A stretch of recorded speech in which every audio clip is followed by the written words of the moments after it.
Good morning. Today we are studying 12th Standard Economics, Chapter 9, Competitions or Market Structure, in which the previous types of competitions like perfect competition, monopoly, monopolistic competition, all these were already discussed.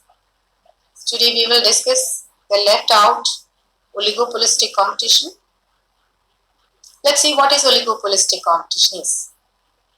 It is that form of market structure in which there are few firms selling a product so that there is intense competition among them. What does this mean? What is the meaning of this sentence?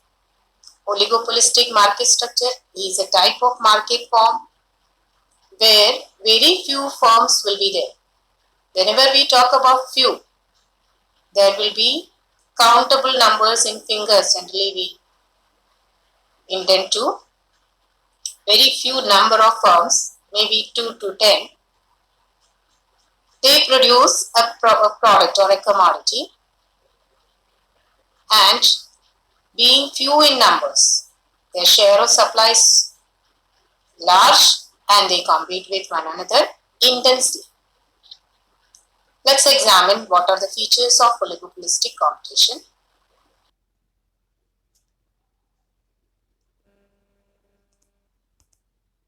The first feature is intense competition.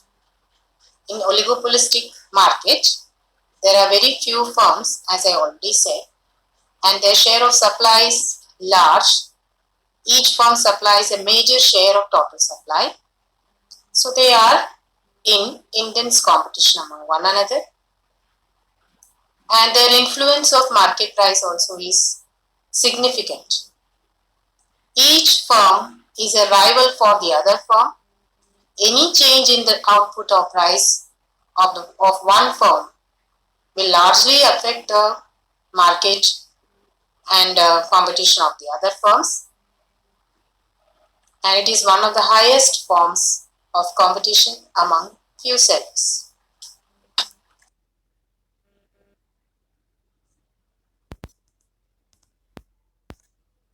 The second feature is interdependence.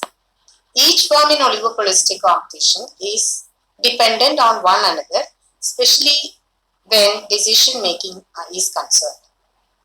If any firm is deciding to change the price or level of output or the quality or the appearance of their product, other firms will be totally affected by it.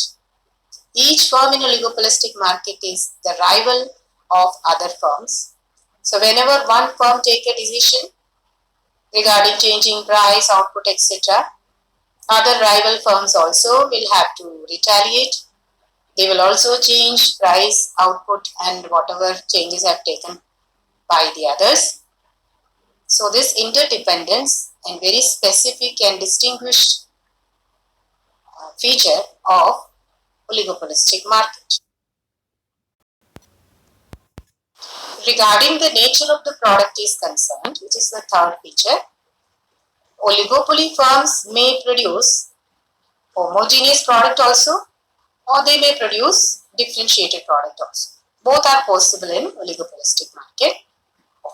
If a firm is producing homogeneous product, and that type of oligopoly can be called as pure oligopoly, and if firms are producing differentiated products, it can be called as oligopoly with product differentiation.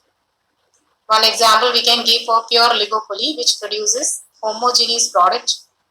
We are all familiar with the LPG gas cylinder. The output or the gas included in the cylinder is similar. So that is coming under pure oligopoly. And if the products are different like Pepsi, Coca-Cola, Mirinda, they are not exactly similar. Soft drinks.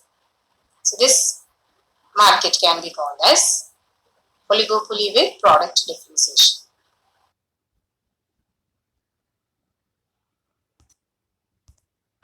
As in case of monopolistic competition, oligopoly market also incur selling cost. This is because of the intense competition among few firms. they have to compete among one another with incurring expenditure on advertisement, door-to-door campaign, and other areas like price cutting, discounts, and all. These are different types of selling cost incurred for selling the goods. Oligopolistic market also has this type of feature as in the case of monopolistic competition also.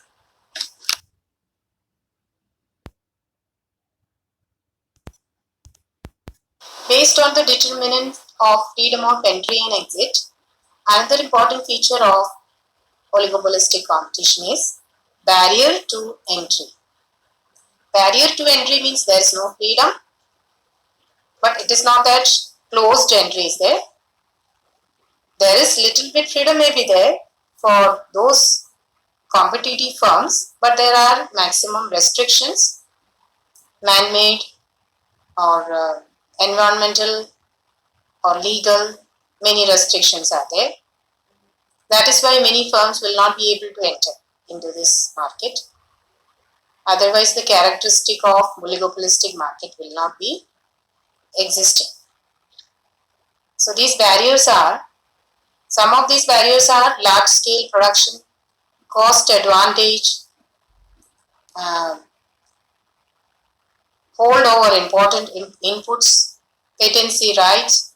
So these kind of things are things become barriers to entry into this market.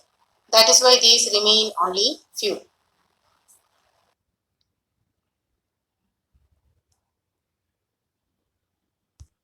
The last feature in oligopolistic market structure is the demand curve of this particular competition is indefinite. How this can be indefinite? As we talked about the price cutting competition, every now and then they are interdependent, every now and then they are changing the prices. So when one firm changes the price, others also will change. So this, due to these frequent changes of price and level of output, a perfect demand curve or a definite demand curve cannot be made. It will keep on shifting always. So we cannot make a proper demand curve. So we call it as indefinite demand.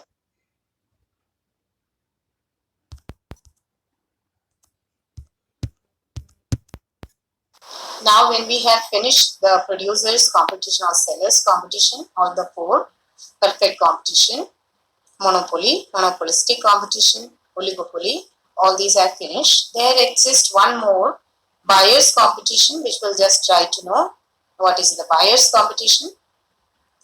If we call there is a single buyer against monopoly in producers area, here monopsony in buyers, if there exists only a single buyer to buy a particular product and many suppliers are there to supply, then the buyer has so much influence in the price in the market. That situation is known as monopsony market. If we try to define it, monopsony is a situation in which there is a single buyer of a commodity and it is very necessary condition that there should not be any other one more buyer to buy the same commodity. The buyer is in intense competition with the in purchasing the product from the many sellers, and the entry of any other buyer of the same commodity is impossible. That means the one and only buyer is able to influence the market so much where the sellers are many. If you take the example of BHEL, is the only buyer of railway engine parts from many suppliers who are private industries. So when railway engine is produced by BHEL only, so the parts are purchased by BHEL only, but these parts are produced and supplied by many sellers. So when BHEL is the only buyer, it has the large influence and power to influence the price, and it can reduce the price in getting the product purchased. This is one example. And there is a prominent monopsony market which is prominent in labor, but buying the labor. Labor in the sense, there is, suppose if we take an example of buying the labor of or recruiting the nuclear scientist for a nuclear reactor in India. So the buyer is the operator of nuclear reactor or owner of the nuclear reactor, which is the government, who is a monopsonist, and there will be so many nuclear scientists required, which may be available also.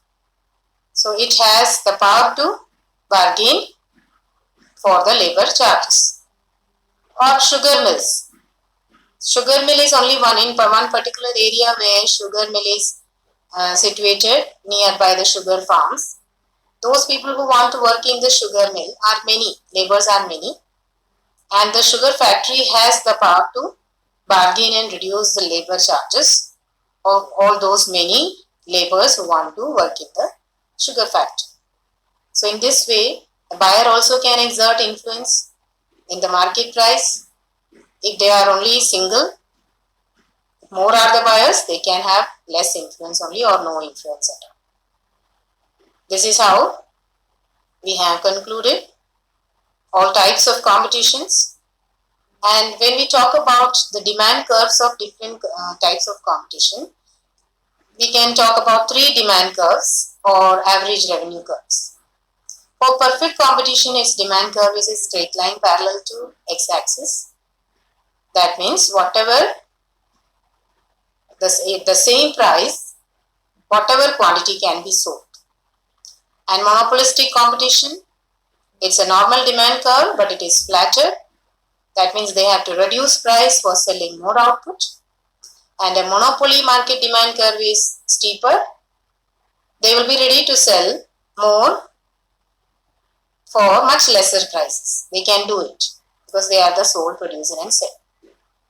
So, and for oligopoly market, as I have already explained earlier, since the prices are keep on changing every now and then due to the rivalry and competition, there won't be any definite demand curve. The last feature in oligopolistic market structure is the demand curve of this particular competition is indefinite. How this can be indefinite? As we talked about the price cutting competition, every now and then they are interdependent, every now and then they are changing the prices. So when one firm changes the price, others also will change. So this, due to these frequent changes of price and level of output, a perfect demand curve or a definite demand curve cannot be made. It will keep on shifting always. So we cannot make a proper demand curve. So we call it as indefinite demand curve.